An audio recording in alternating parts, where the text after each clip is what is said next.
On air is understandable politics. Scandals in power are an integral part of France's political landscape. Votes are often fought for with dirt rather than real deeds for the country's benefit. Politics can be dirty and very dirty. This has been evident for at least the last 40 years of French history. Every election, if you believe the scandals, is full of scoundrels who only think about their own pockets.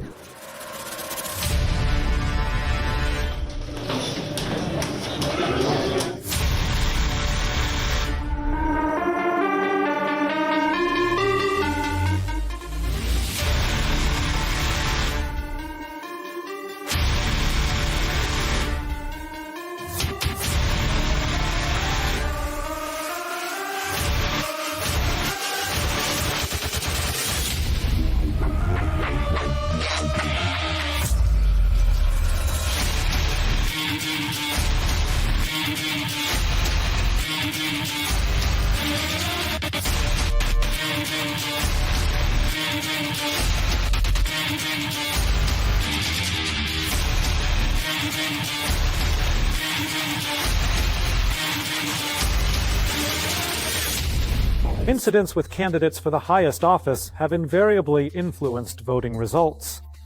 The latest victim is Marine Le Pen. She was removed from the race in advance.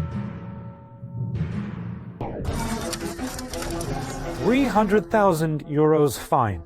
That's the price put on Le Pen's political destruction. For comparison, the Elysee Palace's lunch budget is €500,000 a month. But the democratic system, of course, never makes mistakes. It knows exactly that millions aren't needed to break a politician. A mere pittance was enough, but the court found Le Pen guilty of embezzling European Parliament funds. Since 2004, her party received money for MEP assistants who worked not in Strasbourg or Brussels, but in France. The total damage from Le Pen's actions and other French MEPs was estimated by the court at €2.9 million, of which €474,000 were spent on 4 of Le Pen's assistants. I was removed, but in reality, millions of French people were deprived of their candidate. This entire political cavalcade spun against the backdrop of the French demanding elections in the fall, not in 2027. Macron understands it will be difficult to hold on, and if the polls open today, Le Pen would gallop into the Élysée Palace in the first round. The classic French political genre is unfolding. Make it before the elections. Removing a competitor was a matter of principle. The court sentenced Le Pen to a €300,000 fine and 4 years in prison. 2 of them suspended, and for 2 more she must wear an electronic bracelet. But most importantly, the Paris court's decision bans her from participating in the presidential race until 2029. Meanwhile, the politician's team intends to appeal. However, the chances of success are extremely slim. The situation around the politician was called the execution of French democracy. The right wing unanimously defended Marine Le Pen. The National Rally Party chairman, Jordan Bardella, stated that not only was an unjust verdict delivered, but French democracy was executed. He was supported by former prominent Republican turned National Rally ally Éric Ciotti. This is not a system failure, but a power grab mechanism methodically eliminating any right-wing candidate capable of winning. Macron's reaction: he simply remains silent, pretending to be uninvolved. But what did Le Pen do to annoy him besides her high ratings? Count on your fingers. She demands leaving NATO against migration chaos, and it's understandable why. Every 5th resident of France today is an illegal immigrant. Another point of contention is Le Pen's demand to ban early sexualization of children.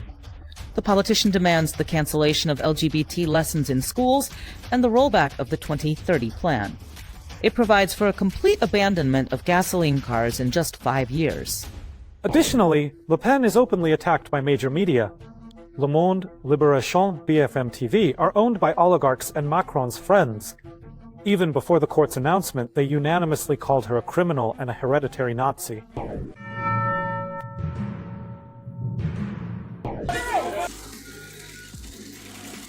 In 2016, Francois Fillon was leading the polls before the presidential elections. He was ahead of Macron by 10 points, an unprecedented lead, and then a bolt from the blue. The media accidentally received a leak. The politician's wife was his assistant for 8 years. She received a salary but didn't work. Guess what happened next? The French prosecutor's office announced the initiation of a case against presidential candidate Francois Fillon. He is suspected of paying fictitious salaries to family members when he was a member of the French parliament. As the agency clarifies, an official investigation is now underway against Fillon on charges of embezzling state funds. The embezzlement amount is laughable for the French elite, 800,000 euros. The investigation began exactly 5 months before the elections. The verdict was a 4-year suspended sentence. As you can see, even the figures with Le Pen are almost identical. Later, independent investigators established that the leak to the publication Canard Enchaîné was made by people close to Emmanuel Macron because Fillon had every chance to win while he had good relations with Russia. Globalists could not allow this. One leak was followed by a second and a third, about illegal employment of children, rumors of expensive gifts and loans that were undeclared. The candidate for the Élysée Palace himself called the case against him extremely professional slander. He was for Russia. I remember they, of course, wanted such a president because he was also for France's sovereignty.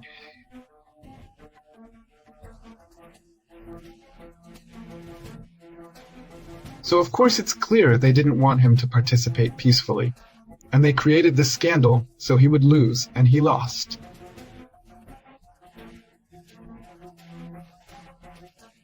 In the end, Fillon was given 5 years, 3 of them suspended for a case that was extremely fabricated. Experts say the main violation of the conservative politician was that he was ahead of the right candidate, Emmanuel Macron, sometimes by twice, and was the main presidential candidate.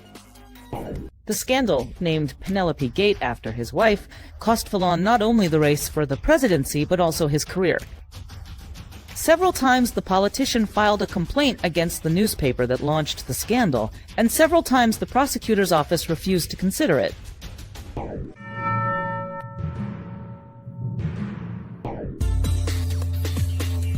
The aura of scandal was supported by the 1995 elections. The key candidate was considered to be the mayor of Paris, Jacques Chirac, a politician clearly seeking approval from across the Atlantic. Moreover, there were no competitors until the current Prime Minister, Edouard Balladur, Chirac's party ally, suddenly decided he would also run. For the mayor of the City of Love, this was not just betrayal, but a foregone defeat. France loved Balladur, and 60% of voters were ready to vote for the Prime Minister. This was an obvious victory in the first round. But here too, the familiar word corruption and the removal of the main contender for victory. By an amazing coincidence, at this moment, a corruption scandal unfolded, the so-called Karachi affair. It turned out that the French authorities paid Pakistani officials a reward for Islamabad's purchase of 3 submarines. Part of these funds returned to France through accounts of controlled firms, and the main beneficiary was Balladur. This money went to finance his election campaign. The dirt ruined the politician's popularity. Already in the first round of elections, he dropped out of the race, and Jacques Chirac became president. But besides corruption, there are also creative insights among French political technologists, although quite rarely.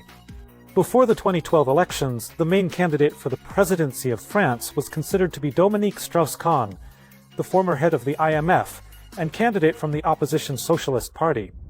Strauss-Kahn was then an extremely popular politician and, according to opinion polls, was winning the elections in the first round. However, in May 2011, Strauss-Kahn was arrested on charges of attempting to rape a maid at the New York Sofitel Hotel. The day after the arrest in the U.S., French politician was accused of sexual harassment from 10 years ago by journalist and writer Tristan Bannon. Both cases quickly fell apart. The journalist's accusations were found to be baseless, but Strauss-Kahn's career was beyond saving. Just imagine, due to sexual scandals, which the French press actively fueled, he didn't even become an official presidential candidate. The same press labeled him. He shouldn't run for ethical reasons.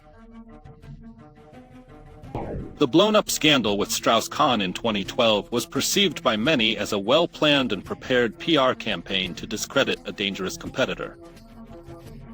A number of sources claimed that the whole story was the result of a provocation by French intelligence services acting on direct orders from President Sarkozy, who feared competition from the very popular Strauss-Kahn.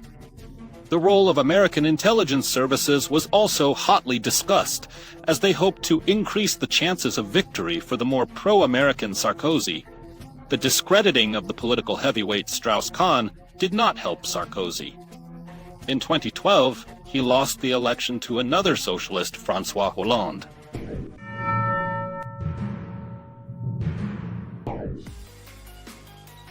The latest high-profile story ended quite recently, in May 2023. Former President Nicolas Sarkozy received 3 years in prison, 2 of which were suspended, becoming the first French president to receive a real sentence, though he didn't go to jail.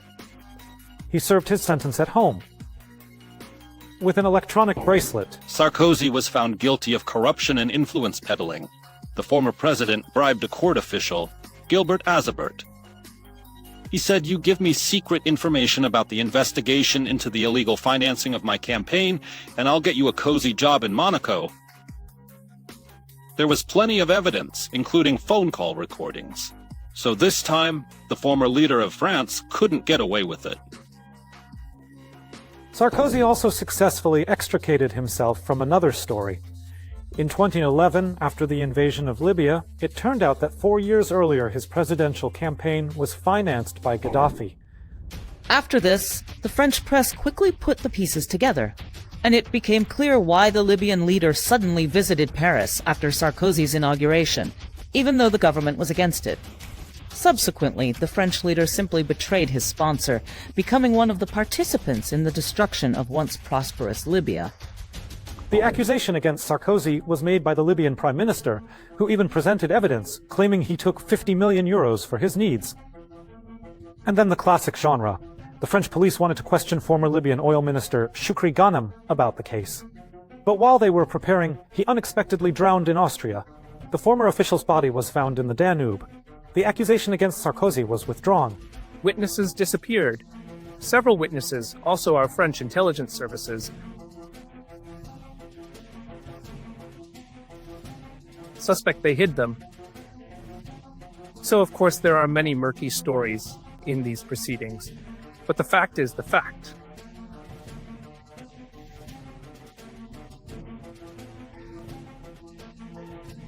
And as for much in France, they believe the operation against Gaddafi's partner was an example from the churches.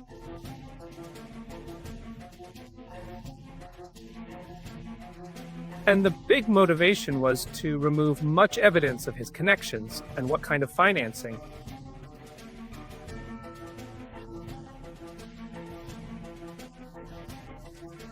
Both for President Sarkozy himself and his entourage. Jacques Chirac led France for 12 years and also had his share of spice. Chirac was tried for 2 million euros in fake jobs. They allegedly paid money to workers who didn't exist. The prosecution of the former head of state was related to his activities as mayor of Paris. Chirac led the city administration from 1977 to 1995. However, law enforcement only questioned the last 3 years of his work. According to the investigation during this period, Chirac created dozens of fictitious jobs in the city hall and paid salaries to ghost employees. These funds went to the accounts of the Rally for the Republic Party, which Chirac led. From these same funds, as the investigation claimed, Chirac's campaign was financed before the 1995 presidential elections, where he eventually won. Chirac got off lightly. He was given 2 years suspended. Attempts to initiate an investigation against Chirac were made in the late 90s, but presidential immunity got in the way. He lived peacefully until 2007, stepped down from the presidency, became a lifetime member of the Constitutional Court, and only in 2011 was convicted. The leniency of Chirac's sentence, like Le Pen's, threatened up to 10 years in prison. Judges explain this, among other things, by his advanced age. The politician was already 79. Another French president comes to mind, Francois Hollande. His black funds case cost the budget at least 10 million euros. In essence, France's elite were caught with offshore accounts in the late 2000s. But the case was closed without further comment. In France's internal affairs, he was a person who simply didn't exist. He seemed to be dealing with entirely different issues, and even his personal life was much more turbulent than his actual effective governance of the country. But this is a person who, you could say, went so unnoticed that even when they started to judge him, the French realized that he had done so little for France that he just, as they say, vanished from the public eye.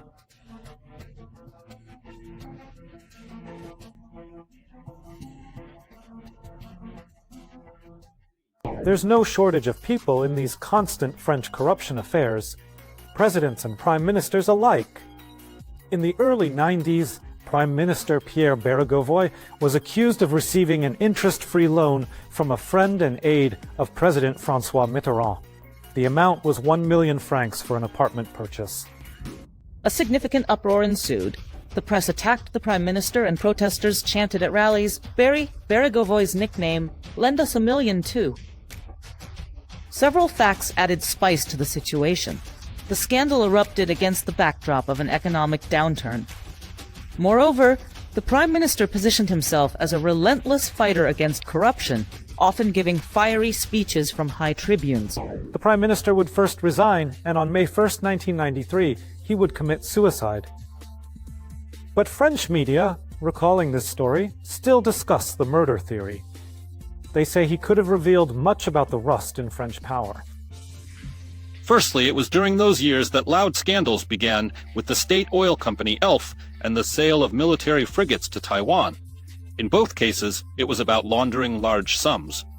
Secondly, Beregovoy was found dead on the canal bank with a gunshot wound to the head. A revolver was found next to the body, but no suicide note was discovered. Some reports indicated that 2 shots were heard on the canal bank, and ballistic tests allegedly found a bullet mismatch. To the revolver, it is suggested that Beregovoy could have revealed much about corruption among French politicians, and he was silenced. The French sigh. Every campaign, it's the same story. Moreover, even the elected president later turns out to have a whiff of corruption. French politicians harm the country. 84% of French people think so. These are the data, for example, from 2017, when the French learned that even candidate Francois Fillon, who claimed he had never tarnished his name throughout his career, was involved in a corruption scandal. French politicians are corrupt. They primarily think of their personal interests, and if they do anything for the country, it only hinders its development. This is what the overwhelming majority of French people believe. This conclusion can be drawn from the results of a survey published by the Ipsos Sociological Research Service. And this is already the 2022 presidential campaign. In the first round, a quarter of voters did not show up, the highest rate in 20 years. The headlines in local media reflect this. France 24. The French are dissatisfied with their democracy. They are tired of choosing the lesser of two evils. If elections follow the same scenario, what's the point of participating, thought the French, and many did not participate. The French don't want to develop now. Well, it's both funny and sad. They are now saying that maybe it will be forbidden not to vote.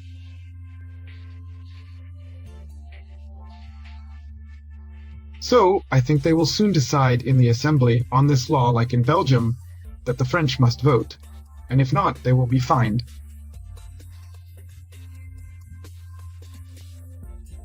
This is, of course, not democracy. Very sad, because as you know, in principle, France is a country of democracy, government of the people, and so on.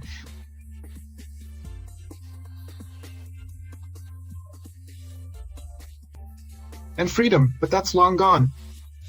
Now Macron has given his main competitor a black mark, but removing Le Pen from the political path won't win back public favor, and there's been a long-standing angry mood. In the fall, a record number of French people were dissatisfied with Macron, 78%. A survey conducted by the IFOB company showed that a record number of French residents were dissatisfied with President Emmanuel Macron. The results were published by Journal du Dimanche. According to the survey results, 78% of French people disapprove of Macron's policies. His approval rating among the population has never been so low. The head of IFOB, Frédéric Dabi, noted that the president's rating has dropped by 9 points since May. This indicates that public trust in him is declining quite rapidly. Such is the ostentatious French democracy. Here, sometimes people are jailed not for crimes but for disloyalty. Here, the media work as a propaganda department on order and the courts as a tool of reprisal. And as long as people believe in this spectacle, globalists will decide who deserves power and who deserves prison. Although fewer and fewer French people believe in these productions every year. Goodbye.